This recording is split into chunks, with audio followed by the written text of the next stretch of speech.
Marta nunca creyó en fantasmas, pero sí en números. Desde hacía meses, su canal de TikTok, dedicado a exploraciones urbanas y sitios supuestamente embrujados, estaba en auge. Había visitado hospitales abandonados, túneles oscuros y casas donde juraban que se aparecían cosas. Ya no pensaba en el riesgo, solo en la siguiente locación que le diera más visitas. Había cruzado tantas líneas que otra más no haría la diferencia. Después de todo, nunca le había pasado nada. Por eso cuando alguien en los comentarios mencionó la isla de las muñecas, supo que era el siguiente destino. Un lugar perdido entre los canales de Xochimilco, lleno de muñecas viejas colgadas de los árboles. Un sitio con historia, con leyendas. Con suerte encontraría algo espeluznante. El problema era que nadie quería llevarla de noche. Los trajineros en el embarcadero rechazaban su dinero con gestos incómodos. Algunos ni siquiera le dirigían la palabra. Frustrada, estaba a punto de irse cuando lo vio. Un viejo estaba sentado en su pequeña embarcación, apartado del resto. Tenía la piel curtida y los ojos hundidos. Parecía haber estado observándola en silencio todo el tiempo. Marta se acercó. ¿De verdad quieres ir? Preguntó el viejo con voz rasposa. Sí, respondió ella sin dudar. El hombre la miró un momento antes de asentir. Regresa a las 9. Marta asintió y se alejó, con dudas, pero con el presentimiento de que esa era su única oportunidad. A la hora acordada, el viejo ya la esperaba. Subió sin hacer preguntas. El trayecto fue silencioso. El agua negra del canal apenas reflejaba la luna. La niebla comenzó a aparecer, primero ligera, luego más densa, como si la isla se negara a ser vista hasta el último momento.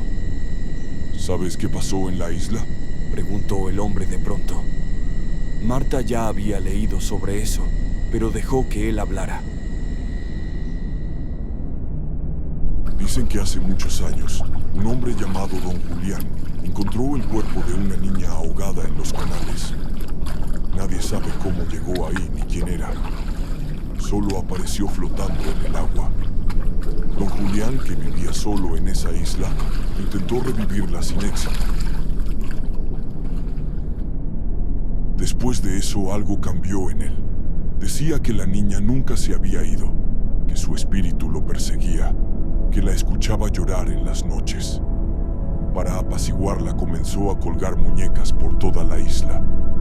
Al principio eran pocas, luego fueron cientos. Creía que las muñecas atrapaban el alma de la niña, que la protegían de algo peor. El trajinero dejó de hablar. Marta esperó un momento antes de preguntar. ¿Y qué le pasó a don Julián? El hombre la miró con una expresión extraña. Años después lo encontraron muerto, en el mismo lugar donde halló a la niña. El silencio que siguió fue incómodo. Marta sintió un escalofrío en la espalda, pero se obligó a sonreír. Son solo historias, ¿no? El viejo no respondió. Cuando la trajinera llegó a la orilla, el hombre se quedó inmóvil. Hasta aquí llegó. Marta dudó. ¿No vas a esperarme? El viejo negó con la cabeza. No puedo dejar la trajinera aquí. Si la ven, nos pueden descubrir.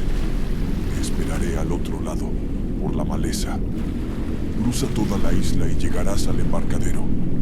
Marta sintió que había algo más en sus palabras, pero decidió ignorarlo. Bajó, y cuando volteó, el hombre ya se había ido perdiéndose en la niebla. El aire estaba denso, casi pegajoso.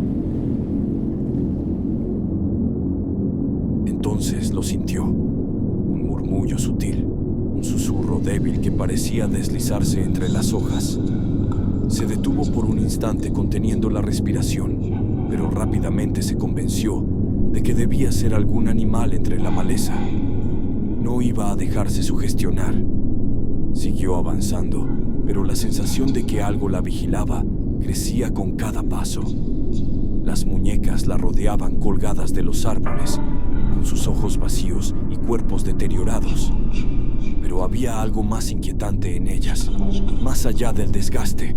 Algunas parecían más recientes, como si alguien siguiera dejándolas ahí. Entonces lo vio, un bulto en el suelo a unos metros. Se acercó lentamente y su corazón se detuvo al darse cuenta de lo que era. Una muñeca, pero no una cualquiera. Esta tenía cabello humano, un mechón largo, oscuro y enredado, y lo peor de todo era su rostro. La piel se sentía tan real, estaba tensa sobre el plástico, con un tono enfermizo y costuras mal disimuladas en los bordes. Marta la dejó caer y retrocedió, sintiendo un sudor frío en la nuca. Algo crujió detrás de ella. Se giró de golpe, pero no había nada. Sin embargo, algo estaba mal. Las muñecas no estaban en la misma posición. Su respiración se aceleró. Se estaba volviendo loca. Tenía que ser eso. Pero entonces lo escuchó claramente.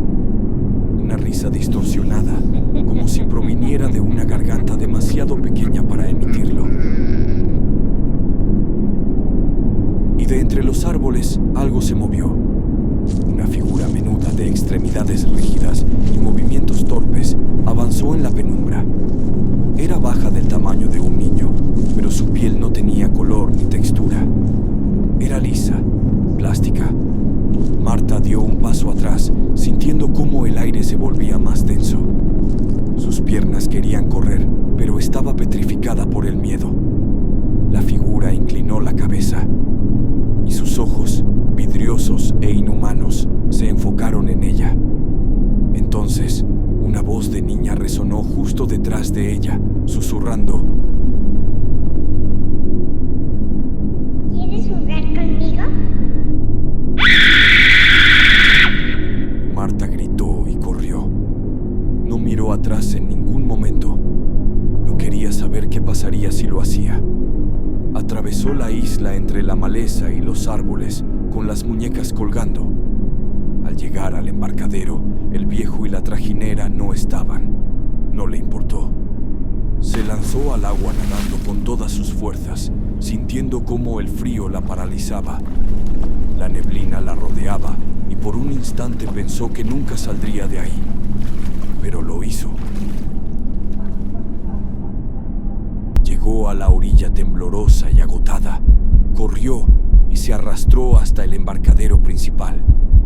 Un par de personas que estaban allí la vieron llegar empapada y cubierta de barro, con la mirada perdida. De inmediato la cubrieron con una manta y llamaron a la policía, quienes llegaron poco después.